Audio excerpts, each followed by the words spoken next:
எதுவோ என்னை சாடும் அது வேறில்லை உம் காதலே. அஸ்ஸலாமு அலைக்கும் வரஹ்மத்துல்லாஹி தஆலா வபரகாத்துஹு.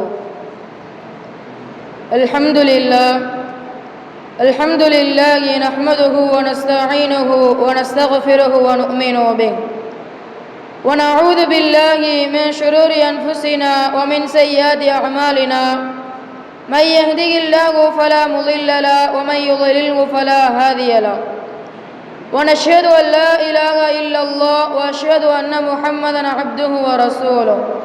أما بعد فقد قال الله تعالى في القرآن العظيم وفي القرآن المجيد بعد أعوذ بالله من الشيطان الرجيم بسم الله الرحمن الرحيم يا أيها الذين آمنوا استعينوا بالصبر والصلاة إن الله مع الصابرين. صدق الله العظيم وصدق رسول النبي الكريم ونحن على ذلك من الشاهدين والشاكرين. புகழெல்லாம் நம்மளை அனைவரையும் படைத்து பரிபாலிக்கக்கூடிய அல்லாஹ்விற்கே உரித்தாகட்டுமாக. மேலும் மக்கத்து கோமான் மதினத்து சீமானாகிய எம்பெருமானார் ரசூலே அக்ரம் ஸல்லல்லாஹு அலைஹி வஸல்லம் அன்னவர்கள் மீதும் இன்னும் அன்னவர்களை பின்பற்றி வாழ்ந்த சத்திய சஹாபாக்கள், தாபிஈன்கள், தபஅ தாபிஈன்கள், ஆலிம்கள், நாதாக்கள், ஷுஹதாக்கள், குறிப்பாக இந்த மஜ்லிஸில் அமர்ந்திருக்கும் நம்மீதும் அல்லாஹ்வுடைய மாபெரும் கிருபை அருள் புரியுமாக. அல்ஹம்துலில்லாஹ். இந்த ஜும்ஆவுடைய நாளிலே அல்லாஹ் தஆலா அவனுடைய இல்லத்திலே நம் அனைவரையும் ஒன்று சேர்த்துள்ளான். இதே போல அல்லாஹ் தஆலா சொர்க்கத்திலேயும் நம் அனைவரையும் ஒன்று சேர்ப்பானாக. நம்மளை படைத்த அல்லாஹ் நம்மளை பற்றி அல்லாஹ் தஆலா குர்ஆனிலே எந்த அளவுக்கு இந்த உம்மத்தை பற்றி கூறியுள்ளான் என்றால், வமா ஹலகத்துல் ஜின்ன வல் இன்ஸ இல்லா லியஅபுது, மனித இனத்தையும் ஜின் இனத்தையும் என்னை வணங்குவதற்கென்றே நான் படைத்துள்ளேன், வேற எதுக்கும் நான் படைக்கல.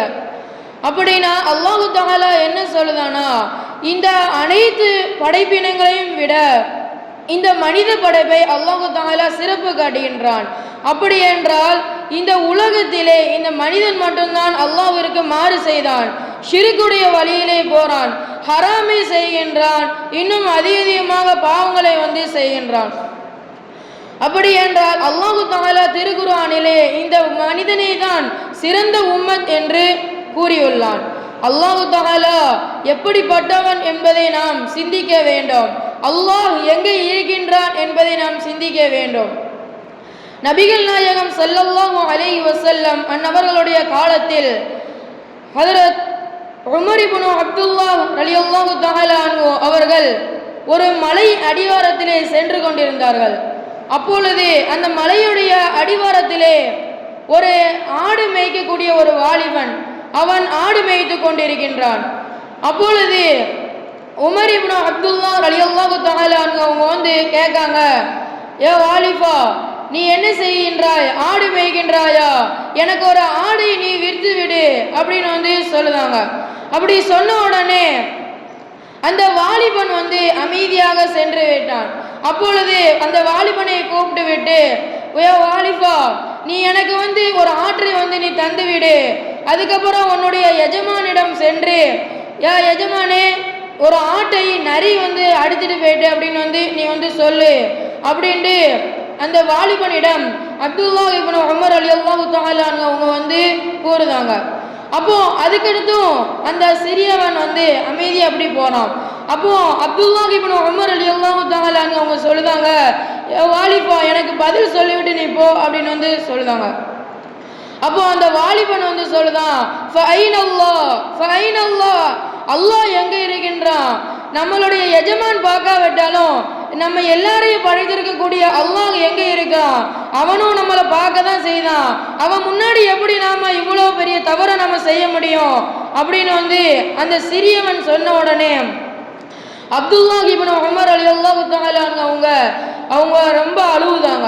அவங்க அழுதுகிட்டு அந்த ஆடு மேய்க்கக்கூடிய அந்த வாலிபன் இருக்கக்கூடிய அந்த எஜமானிடம் சென்று, ஏ எஜமானே, எனக்கு இந்த வாலிபனுடைய விலையை மட்டும் சொல்லு, நான் இவனை காசு கொடுத்து நான் வாங்கிக்கிறேன் அப்படின்னு சொல்லிட்டு அந்த காசை அந்த மதிப்பு அப்படியே அந்த எஜமான்கிட்ட கொடுத்துட்டு அந்த மனிதரை வந்து அப்படியே விலைக்கு வாங்கிட்டாரு. அப்போ அந்த சிறியவன் அந்த ஆடு மேய்க்கக்கூடிய மனிதனிடம் எவ்வளவான அல்லாஹ்வுடைய அந்த பயம் இருக்கின்றது.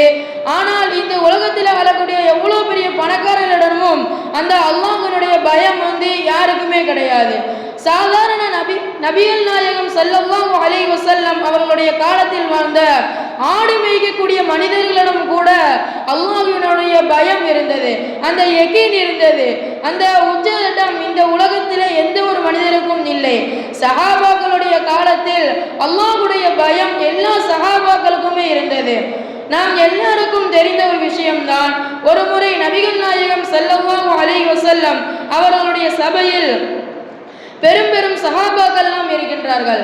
உதாரணத்திற்கு அபூபக்கர் ரலியல்லாஹு தஆலா அன்ஹு, உமர் ரலியல்லாஹு தஆலா அன்ஹு, இன்னும் உஸ்மான் அலி ரலியல்லாஹு தஆலா அன்ஹு, இப்படிப்பட்ட பெரும் பெரும் சஹாபாக்கள் இருக்கக்கூடிய நேரத்தில் நபிகள் நாயகம் ஸல்லல்லாஹு அலைஹி வஸல்லம் அவர்கள் இல்மை வந்து எத்தி வைத்துக்கிட்டு இருந்தாங்க.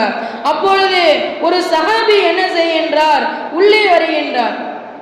உள்ளே வந்தவுடன் அங்கு இருக்கக்கூடிய அந்த பெரிய சஹாபாக்களை பார்க்கவில்லை, அங்கு இருக்கக்கூடிய மனிதர்களை பார்க்கவில்லை. அவங்க யாரை தெரியுமா பயந்தாங்க? அல்லாஹ்வை தவிர வேற யாருக்குமே பயம் கிடையாது. அவங்க நேரம் அப்படி உள்ள போனாங்க. ரசூலுல்லாஹி ஸல்லல்லாஹு அலைஹி வஸல்லம் அவங்க இல்மை கத்து கொடுத்துக்கிட்டு இருந்தாங்க. அப்போ நபி கிட்ட போயிட்டு யா ரசூலுல்லாஹ், யா ரசூலுல்லாஹ் தஹிர்னி யா ரசூலுல்லாஹ், என்னைய சுத்தப்படுத்துங்க, என்னைய வந்து சுத்தப்படுத்துங்க அப்படின்னு வந்து அந்த மனிதர் வந்து சொல்றாரு. அப்போ நபிகள் நாயகம் ஸல்லல்லாஹு அலைஹி வஸல்லம் அவங்க வந்து கேட்காங்க, யோ மனிதா, நீ என்ன பாவம் செஞ்ச, எதுக்காண்டி உன்னை சுத்தப்படுத்தணும் அப்படின்னு வந்து கேட்டாங்க. அப்போ அந்த மனிதர் வந்து சொல்றாரு, யா ரசூலுல்லாஹ், நான் விபச்சாரம் வந்து செய்து விட்டேன், என்னைய வந்து நீங்க சுத்தப்படுத்துங்க அப்படின்னு வந்து சொல்லுவாங்க. அவ்வளோ பெரிய பெரும் பெரும் சஹாபாக்கள் இருக்காங்க, அவ்வளோவா ஆள் இருக்காங்க. அவங்களுக்கெல்லாம் பயப்படாம அவர் அந்த நேரத்தில் பயந்தது யாருக்குன்னா அல்லாஹ்வுக்கு மட்டும்தான். ஏன் அப்படின்னா அவங்களுக்கு அல்லாஹ் மேல மட்டும்தான் யகீன் வந்து இருக்கு. அப்போ ரசூலுல்லாஹி ஸல்லல்லாஹு அலைஹி வஸல்லம் அவங்க வந்து சொல்றாங்க, சஹாபாக்களை பார்த்துட்டு ஹகீகு மஜ்னூன், இவன் என்ன பைத்தியக்காரனா அப்படின்னு வந்து சொல்றாங்க. அப்படி சொன்ன உடனே சஹாபாக்கள்லாம் சொல்றாங்க, இவர் மாஜூஸ், இவர் கண்ணியமானவர், இவர் தப்பு செஞ்சிருக்க மாட்டாரு அப்படின்னு வந்து சொல்லுவாங்க. அப்படி சொன்ன உடனே நபிகள் நாயகம் ஸல்லல்லாஹு அலைஹி வஸல்லம் அவங்க சொல்லுவாங்க, நீங்க அவங்க கிட்ட போய் பாருங்க, இவர் மது அருந்திருக்கிறாரு அப்படின்னு பார்க்க சொல்லும் போது சஹாபாக்கள் போயிட்டு அவருடைய அந்த வாசனையை நுகர்ந்து பார்க்காங்க. அப்போ அவருடைய மேல மதுவுடைய வாசனை வந்து வரல. அப்போ ரசூலுல்லாஹி ஸல்லல்லாஹு அலைஹி வஸல்லம் அவங்க வந்து சொல்லுவாங்க, யா ரசூலுல்லாஹ், இவர் வந்து மது அருந்தல, இவர் சுத்தமானவர் அப்படின்னு வந்து சொல்லுவாங்க. அப்படி சொன்ன உடனே நீங்க போயிட்டு அல்லாஹ்விடம் வந்து தௌபா செய்யுங்க, அல்லாஹ் நிச்சயமா உங்களுடைய பாவங்களை அனைத்தையும் மன்னிப்பான் அப்படின்னு வந்து ரசூலுல்லாஹ் சொல்லுவாங்க. அப்போ அந்த மனிதர் என்ன செய்தார்னா, அந்த மாஜூஸ் என்ற சஹாபி கொஞ்சம் தூரம் செல்கின்றார்கள். சென்று திரும்பி பார்க்கிறார்கள், யா ரசூலுல்லாஹ், என்னை சுத்தப்படுத்துங்க அப்படின்னு வந்து சொல்லுவாங்க. அப்பவும் ரசூலுல்லாஹி ஸல்லல்லாஹு அலைஹி வஸல்லம் என்ன சொன்னாங்கன்னா, நீ போயிட்டு அல்லாஹ்விடம் வந்து தௌபா செய், அல்லாஹ் உன்னுடைய பாவங்களை அனைத்தையும் மன்னிச்சிரும் அப்படின்னு வந்து சொல்லுவாங்க. திருப்பியும் அதே மாதிரி கொஞ்சம் தூரம் போயிட்டு திருப்பியும் அவர் சொல்றாரு, யா ரசூலுல்லாஹ் அப்படின்னு வந்து சொல்லுவாங்க. நாங்க இந்த உலகத்துல நான் இப்ப தௌபா செய்து மன்னிச்சிருவான் அல்லாஹ். திருப்பி மறுமை நாளில என்னிடம் கையை நீட்டிட்டு நீ ஏன் விபச்சாரம் செய்த, உனக்கான தண்டனையை உலகத்துல கொடுக்கப்படலன்னு கேட்டா நான் சொல்லுவேன், நான் என்ன சொல்லுவேன் அப்படின்னு வந்து அந்த மனிதர் வந்து கவலைப்பட்டாரு. அந்த நேரத்துல அல்லாஹ் தஆலா அந்த கேள்வியை கேட்பான்னு வந்து ஒரு பயம் வந்து அவருக்கு வந்து இருந்துச்சு. அதனால நபிகள் நாயகம் ஸல்லல்லாஹு அலைஹி வஸல்லம் அவங்க என்ன சொன்னாங்கன்னா, அந்த சஹாபாக்களை பார்த்துட்டு நீங்க அவங்களுக்கு வந்து தண்டனை கொடுங்க அப்படின்னு வந்து சொல்லுவாங்க. அப்படி சொன்ன உடனே அந்த மனிதரை வெளியே கூட்டிட்டு வந்து கல்லால வந்து எரியுதாங்க. அந்த மாஜூஸ் என்ற சஹாபி வலி தாங்க முடியாம ஓடுதாங்க. இதை நபிகள் நாயகம் ஸல்லல்லாஹு அலைஹி வஸல்லம் அவங்க பார்க்காங்க. இதை பார்த்துக்கிட்டு அந்த மனிதர்கள் சஹாபாக்கள் எல்லாரும் அந்த சஹாபி மேலே கல்லை எறிதாங்க. அவங்க எரிஞ்ச உடனே அவங்களுடைய துணியெல்லாம் விளங்குது, எப்படி அவங்க வஃபாத் ஆகுதாங்க. அவங்க வஃபாத்தான பிறகு நபிகள் நாயகம் ஸல்லல்லாஹு அலைஹி வஸல்லம் அவங்க சஹாபாக்கள்கிட்ட வந்து தௌபா செஞ்சு பாவ மன்னிப்பு கேட்டிருப்பாங்களே அப்படின்னு வந்து சஹாபாக்கள்கிட்ட வந்து நபிகள் நாயகம் ஸல்லல்லாஹு அலைஹி வஸல்லம் அவங்க வந்து கேட்டாங்க. அப்படி கேட்ட உடனே அதுக்கடுத்து ஜனாசா தொழுகை நபி வந்து வைக்காங்க. பத்தி முடிச்சுட்டு திரும்பி போய்கிட்டு இருக்கும் போது ஒரு 2 சஹாபாக்கள் என்ன பேசிக்கொண்டிருந்தார்கள் என்றால், இந்த மாஜு செய்த தவறை அல்லாஹ் தஆலா யாருக்கும் தெரியாமல் தான் வைத்தான். அப்பமே இவரே வந்து வாயை கொடுத்து மாட்டிக்கிட்டாரு. இவர் ஒரு மிருகத்தை வைத்து அந்த பெயரை சொல்லி அதன் போல் சாவுதாரு அப்படின்னு வந்து சொன்னாங்க. அதை கேட்டு விட்டு நபிகள் நாயகம் ஸல்லல்லாஹு அலைஹி வஸல்லம் அவங்க கொஞ்சம் தூரம் செல்லுனாங்க. அப்போ ஒரு இறந்த கழுதையினுடைய இறைச்சி அழுகி போய் கிடக்கு.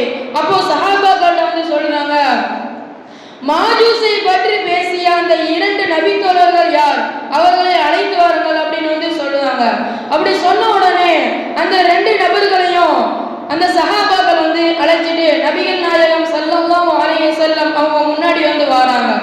அப்படி வந்த உடனே, நீங்கள் தான் மாஜூஸை பற்றி புறம் பேசினீர்கள், நீங்கள் இந்த இறங்கி இந்த இறைச்சியை வந்து நீங்க வந்து சாப்பிடுங்க அப்படின்னு வந்து சொல்லுவாங்க.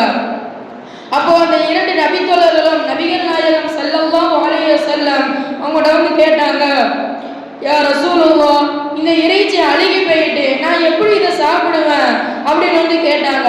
அப்போ ரசூலுல்லாஹ் சொன்னாங்க, உங்களுடைய நண்பர்களுடைய இறைச்சியை நீங்க தின்றதை விட இது மேலானது அப்படின்னு வந்து சொன்னாங்க. அப்போ நான் எப்படி புறம் பேசியிருக்காங்க அவங்கள பத்தி, அதுக்கான உதாரணம் தான் இது. அப்போ அந்த மனிதரை கூட நபிகள் நாயகம் ஸல்லல்லாஹு அலைஹி வஸல்லம் அவங்க கண்ணிய குறைவா பார்க்கல. விபச்சாரம் செய்தால் கூட அவர் ஒரு முஃமின் தானே அப்படின்ட்டு அவருக்கு உயர்த்தி தான் பார்த்தாங்க. இதே மாதிரி இதை செய்து விட்டு போய்கிட்டு இருக்கும் போது இன்னொரு பெண்மணி அதே மாதிரி வந்துட்டு, யா ரசூலுல்லாஹ், நான் விபச்சாரம் செய்துட்டேன், எனக்கும் நீங்க வந்து தண்டனை கொடுங்க அப்படின்னு வந்து சொல்லுவாங்க. மாஜூஸை போன்று என்னை விரட்டி விடாதீர்கள் அப்படின்னு வந்து சொல்லுவாங்க. அவங்க அதே மாதிரி சொன்ன உடனே நபிகள் நாயகம் ஸல்லல்லாஹு அலைஹி வஸல்லம் அப்போ அந்த பெண்ணிடம் கேட்கிறார்கள், நீ விபச்சாரம் செய்ததற்கு யார் சாட்சி அப்படின்னு கேட்கும்போது, யா ரசூலுல்லாஹ், நான் கர்ப்பமாக இருக்கின்றேன், இதுதான் சாட்சி அப்படின்னு வந்து சொல்லுவாங்க. அப்படி சொன்ன உடனே நபிகள் நாயகம் ஸல்லல்லாஹு அலைஹி வஸல்லம் அவங்க சொல்லுவாங்க, நீ சென்று விட்டு குழந்தை பிறந்த பிறகு அந்த குழந்தையுடன் என்னை வந்து சந்தேன், அதற்கப்புறம் நான் தண்டனை கொடுக்கின்றேன் என்று நபிகள் நாயகம் ஸல்லல்லாஹு அலைஹி வஸல்லம் அவங்க வந்து சொல்லுவாங்க. இப்படி சொல்லிவிட்டு திரும்பி அந்த குழந்தை வந்து பிறந்த உடனே நபிகள் நாயகம் அவரிடம் வந்துட்டு, யா ரசூலுல்லாஹ், குழந்தையை பெற்றுவிட்டேன், குழந்தை பிறந்தது, எனக்கு தண்டனை கொடுங்கள் அப்படின்னு வந்து சொல்லுவாங்க. இந்த குழந்தை பிறந்துட்டு இதுக்கு யார் பால் கொடுப்பா, இது யார் பராமரிப்பா அப்படின்னு சொல்லிட்டு, நீ வந்து இந்த குழந்தைக்கு உணவு புகட்டி இந்த பாலுடைய அருமை மறுக்க வரைக்கும் நீ என்ன செய்ய, இந்த குழந்தையை வந்து நீ வளர வை அப்படின்னு வந்து நபி வந்து சொல்லுவாங்க. நபி சொன்ன உடனே அந்த பெண்மணியும் சரி சொல்லிட்டு திரும்பி போறாங்க. போயிட்டு அதே மாதிரி பால்குடி மறக்க வரைக்கும் அவங்களுக்கு அவகாசம். பால்குடி மறக்க எவ்வளோ வருஷம்? 2 வருஷம். அந்த 2 வருஷம் போய் அதுக்கப்புறம் ஏற்கனவே உள்ள 10 மாசம் 3 வருஷம் கழிச்சு திருப்பி வராங்க. யா ரசூலுல்லாஹ், என்னுடைய குழந்தை இப்போ ரொட்டி சாப்பிடுது, இதோடைய பால்குடி மறந்துட்டு நீங்க இப்போ எனக்கு தண்டனை கொடுங்க அப்படின்னு வந்து சொல்லுதாங்க. அப்போ நபியினுடைய கண்ணிலே கண்ணீர் வருது. நேற்று செஞ்ச தப்பு கூட உனக்கு ஞாபகம் இல்லை, நீ 3 வருஷத்துக்கு முன்னாடி செய்த தப்பு உனக்கு இன்னும் ஞாபகம் இருக்கு அப்படின்னு நினைக்கிறாங்க. அப்படி சொன்ன உடனே ஒரு சஹாபியை கூப்பிட்டுட்டு, இந்த குழந்தைக்கு வந்து நீங்க பொறுப்பேற்றுக் கொள்ளுங்க அப்படின்னு வந்து சொல்லுவாங்க. அந்த சஹாபியும் சரின்னு சொல்லிட்டு அந்த குழந்தைக்கு பொறுப்பேற்றுக் கொள்ளுங்க. குழந்தைக்கு பொறுப்பேற்ற உடனே சஹாபாக்களை அழைத்து, ஓ சஹாபிகளை, இந்த பெண்மணிக்கு வந்து நீங்க தண்டனை கொடுங்க அப்படின்னு வந்து சொல்லுவாங்க. அதே பெண்மணியை அப்படியே கல் எறிந்து அப்படியே வஃபாத் ஆகுவாங்க. வஃபாத் ஆன உடனே அவங்களுக்கு ஜனாஸா தொழுகை நபி ஸல்லல்லாஹு அலைஹி வஸல்லம் அவங்க வந்து வைக்கிறாங்க. அவங்க வைக்க போகும்போது உமரே கத்தாப் ரலியல்லாஹு தஆலா அவங்க நபிகள் நாயகம் ஸல்லல்லாஹு அலைஹி வஸல்லம் அவங்க முன்னாடி சென்று, யா ரசூலுல்லாஹ், இந்த பெண்மணிக்கு நீங்க தொலை வைக்க போறீங்க, இவள் ஒரு விபச்சாரி, இவருக்கு ஏன் நீங்க தொலை வைக்கீங்க அப்படின்னு வந்து கேட்டாங்க. அப்போ உமரே, நீ என்ன இப்படி சொல்லுத, இந்த பெண்மணி எவ்வளவு தௌபா செய்தாங்க என்று உனக்கு தெரியுமா? 3 ஆண்டு காலமும் அல்லாஹ்விற்கு இவங்க அல்லாஹ்விடம் கேட்டு கேட்டு தௌபா எவ்வளோ பெருசு என்றால் இந்த மதீனாவிலே வாழக்கூடிய 70 நபர்களுடைய தௌபாவும் இந்த ஒரு பெண்மணியுடைய தௌபாவும் சேர்ந்தால் இந்த ஒரு பெண்மணியுடைய தௌபா தான் அதிகமாக இருக்கின்றது. அவ்வளவு காலம் இந்த பெண்மணி தௌபா செஞ்சிருக்காங்க அல்லாஹ்விடம்.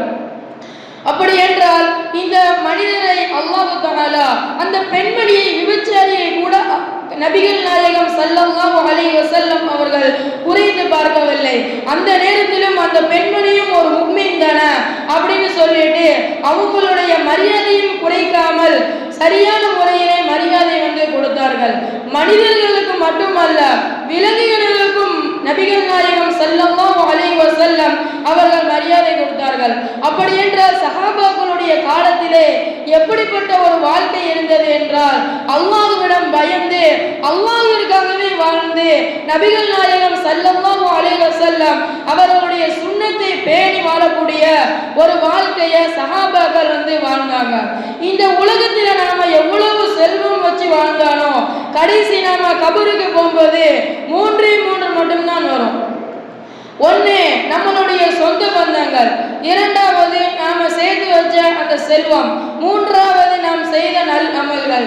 இந்த மூணும் நாம கபருக்கு போற வரைக்கும் வரும். நம்மளை உள்ள வச்சு அடக்கின உடனே ரெண்டெண்ணும் பெயரும், நம்மளுடைய செல்வமும் பெயரும், நம்மளுடைய குடும்பத்தார்களும் பெயருவாங்க. நாம கூட கடைசி வரைக்கும் இருக்கணும் இந்த அமல் மட்டும்தான். இந்த அமல் தான் அல்லாஹ்விடம் அந்த மனிதரை உயர்த்தி காட்டும். அப்படி என்றால் இந்த உலகம் வாழ்க்கை எப்படிப்பட்டது என்றால் ரொம்ப லேசானது. இது ஒரு டெஸ்டுக்காண்டி அல்லாஹ் தஆலா இந்த மனிதர்களுக்கு கொடுத்துள்ளான்.